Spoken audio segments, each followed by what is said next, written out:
আসসালামু আলাইকুম রহমতুল্লাহি ওবারাকাতু। সবাই কেমন আছেন? আশা করছি সবাই ভালো আছেন, সুস্থ আছেন। তো আজকে আমি একটা বিষয় নিয়ে আপনাদের মাঝে কথা বলবো।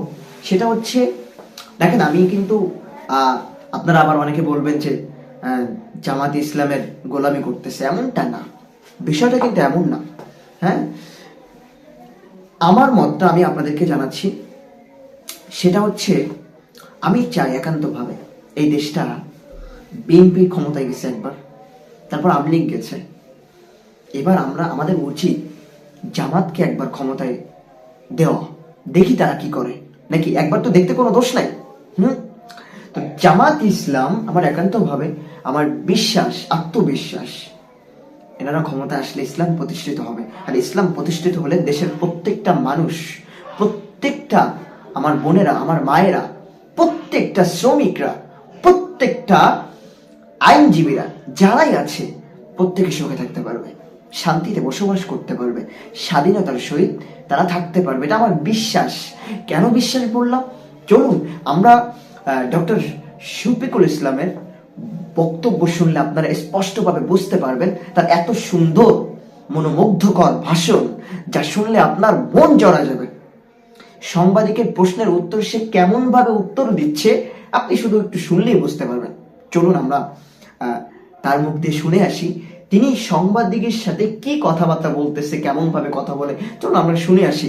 আসলে তার বয়ান, তার বক্তব্য শুনলে আমরা বুঝতে পারবো যে আসলেই এই ব্যক্তিটা কি চায়। আপনাদের সবার মনে আছে, তিনি কিন্তু একবারও বলেন আমরা ক্ষমতায় যাব না, আমরা মানুষের খাদেম হিসেবে যাব, জনগণের খাদেম হিসেবে আমি দায়িত্বে যাব, যদি জনগণ চায়। এখানে কিন্তু বলেছে যদি জনগণ চায়। তাও কি হিসেবে যাবে? খাদেম হিসেবে। আচ্ছা চলুন আমরা তার বক্তব্য শুনে আসি। শুনে আপনাদের মতামত লাস্টে অবশ্যই কমেন্টে জানাবেন। তো চলুন আমরা লেট না করে তার বক্তব্য শুনে আসি।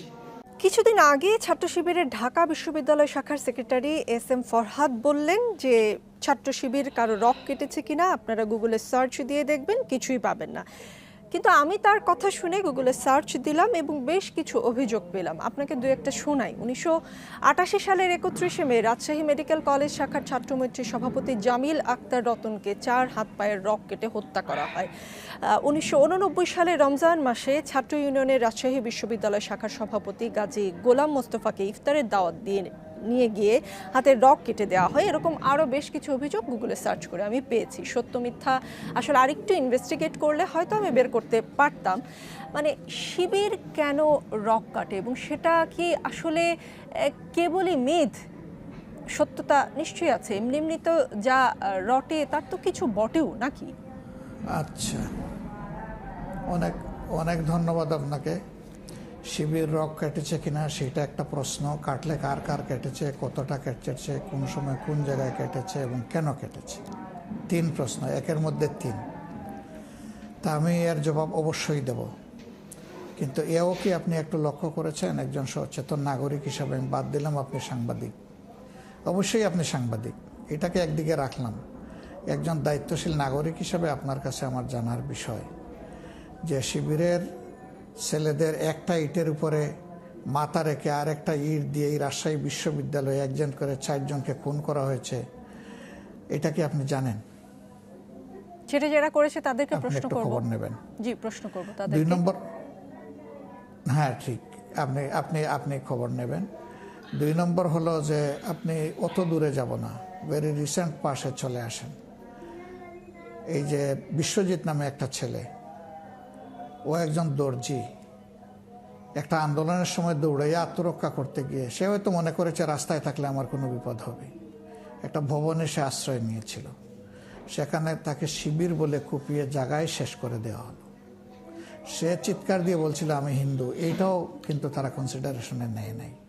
তুই শিবির, এটা বলেই তাকে এইভাবে কুপিয়ে স্পষ্ট দিবালুকে হত্যা করা হয়েছে এবং তাদের কিছু শাস্তি হয়েছে। আমি জানি না আলটিমেটলি সেই শাস্তি বাস্তবায়ন কতটুকু হবে।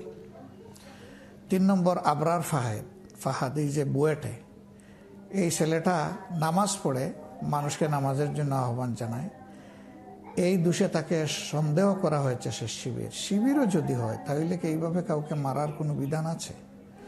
আমাদের আইন আমাদের সংবিধান কাউকে কি এখতিয়ার দিয়েছে? তো তার দোষ কি? সে শিবির। শুধু এই জন্য তাকে পিটিয়ে মেরে ফেলা হলো, একটা ছেলেকে। বুয়েটে চান্স পায় কারা? বাংলাদেশে মেধার জগতে সর্বোচ্চ আসনে যাদের অবস্থান, তারা একটা বড় ধরনের প্রতিদ্বন্দ্বিতার মধ্য দিয়ে নিজেদের জায়গাটা করে নেয়। সেই ছেলেটাকেই হত্যা করে ফেলা হলো। এরকম শত শত ছেলেকে বিভিন্ন ক্যাম্পাসের বাইরে হত্যা করা হয়েছে। এখন আসেন রক্ষাটার ব্যাপারে আমি যাচ্ছি। রক্ষাটার ব্যাপারে সুনির্দিষ্ট কোনো অভিযোগে যদি মামলা হয়ে থাকে এবং বাংলাদেশের আদালতে যদি এটা প্রমাণিত হয়, তাহলে যে যার শাস্তি পাওয়ার পাবে।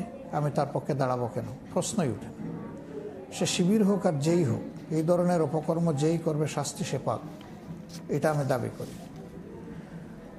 কিন্তু শিবির রক্ষাটা এইটা বলে যে প্রপাগান্ডা চালানো হয় আমাদের বিরুদ্ধে, তার বাস্তবতা চ্যালেঞ্জ করে আমরা বহুবার বলেছি কতগুলা রোগের রোগ কোথায় কাটা হয়েছে, আমাদেরকে কেউ দিয়ে একটু সাহায্য করেন। এবং সেইগুলার ব্যাপারে যে সমস্ত অভিযোগ হয়েছিল, সেই অভিযোগগুলো আদালতে কিভাবে নিষ্পত্তি হয়েছে তা সহ একটু আমাদেরকে দিয়ে সাহায্য করেন। অভিযোগ যেহেতু আমাদের বিরুদ্ধে, তাইলে অভিযোগকারীদের দায়িত্ব হচ্ছে বিষয়টা আমাদেরকে দিয়ে সহযোগিতা করেন। তারা যদি ওই রকম কোনো অভিযোগ দিয়ে আমাদেরকে সহযোগিতা করেন, আমরা সেগুলা দেখব। কিন্তু এবং সেই অপবাদটা ক্ষেত্রে যেহেতু আমাদের আপনাদের করণীয় যেটা বিরুদ্ধে, সেটা আমরা আপনাদেরও তো এগিয়ে আসতে হবে। আপনাদের দলের কেউ যদি এরকম করেই থাকে, আমি শুরুতেই বলেছি যা রটে তার কিছুটা হলেও বটে। আপনাদেরও তো দায় আছে খুঁজে বের করে তাদেরকে দলীয়ভাবে সাজা দেওয়ারও তো একটা রীতি আছে নিশ্চয়ই। হ্যাঁ, অবশ্যই আছে, থাকবে না কেন? যদি কেউ এরকম অপরাধ করে তাকে তো অবশ্যই একটা শৃঙ্খলার আওতায় আনতে হবে, ব্যবস্থার আওতায় আনতে হবে, পদক্ষেপ নিতে হবে। আমরা নেই, যখন যাটা প্রয়োজন মনে করি নেই। আমি রক্ষাটা হিসেবে বলছি না। কেউ দলীয় শৃঙ্খলা ভঙ্গ করলে এবং কারো উপরে আঘাত করলে অন্যায়ভাবে, সেটা অবশ্যই আমরা নেই, নিব না কেন? জি, সেটা সব সংগঠন নেই, আমরাও নেই। জি ডাক্তার শফিকুর রহমান, কিন্তু আমাদের বিরুদ্ধে যে অভিযোগটা, সেইটার বাস্তবতা কতটুকু, আর অন্যদের বিরুদ্ধে হাজারো অপরাধ করার পরে অভিযোগ নেই কেন? না প্লিজ একটু আমাকে আপনাকে বলতে হবে। না, অভিযোগ নেই এই কথাটা কে বললো? আপনি যেহেতু জামায়াতের আমির, জামাত সংক্রান্ত সকল না, কিন্তু সেটা তো আপনাদের মুখে আমরা শুনি না। আপনার কাছে আমরা মিডিয়া জগৎ থেকে সেই প্রশ্ন করতে শুনি না কখনো। না, এটা অন্তত আমরা অনুরোধ করব যে সত্যকে সত্য হিসাবে যার বিরুদ্ধে হোক তুলে আনেন। জি, যমুনা টেলিভিশনের শুরুতেই আপনি প্রশংসা করেছেন। যমুনা টেলিভিশন এই কারণেই প্রশংসিত, যমুনা টেলিভিশন সাদাকে সাদা এবং কালোকে কালো বলে এসেছে এবং ভবিষ্যতেও বলবে। আমি যমুনা টেলিভিশনকে বলিনি তো। জি, আপনি বাকি সব গণমাধ্যমের কথা বলেছেন। আমি কিন্তু যমুনা টেলিভিশনকে বলছি না, আমি মিডিয়া জগৎকে বলছি, আমি গণমাধ্যমকে বলছি। জি, আপনি তাদের প্রতীক হিসাবে আপনাকে বলেছি, আমি আপনাকে বা আপনার মিডিয়াকে আলাদাভাবে এই কথাটা বলছি না। জি, আমরা আপনাদের কাছে সাদা এবং কালো স্পষ্টভাবে সমাজের সামনে আসুক সেটা চাই। আমি যদি কালো হয় আমাকেও আনবেন, আমাকেও। এতক্ষণ ধরে তার বক্তব্য আমরা শুনলাম, তা আপনাদের কি মতামত? এনার কথাগুলো শুনে একান্তভাবে আমার খুবই ভালো লাগে। মানে আমার পার্সোনালিটি ভাবে আমার খুবই ভালো লাগে, আর খুবই তাকে লাইক করি আমি, কারণ তার কথাগুলো সমস্ত কিছু খুব ভালো লাগে। মানে এনার মতো একজন জ্ঞানী মানুষ, আমি বলছি না যে আর কেউ জ্ঞানী না, এমনটা না, তবে এরকম কথা আমি কারো মুখ দিয়ে শুনি নাই, কোনো দলের নেতার মুখ দিয়েও শুনি নাই, ফার্স্ট টাইম এনার মুখ দিয়ে শুনলাম। তো যাই হোক, আজকের ভিডিওটা এই পর্যন্ত। অবশ্যই আপনাদের মতামত কমেন্টে জানাবেন। তখনই আপনাদের মাঝ থেকে বিদায় নিচ্ছি।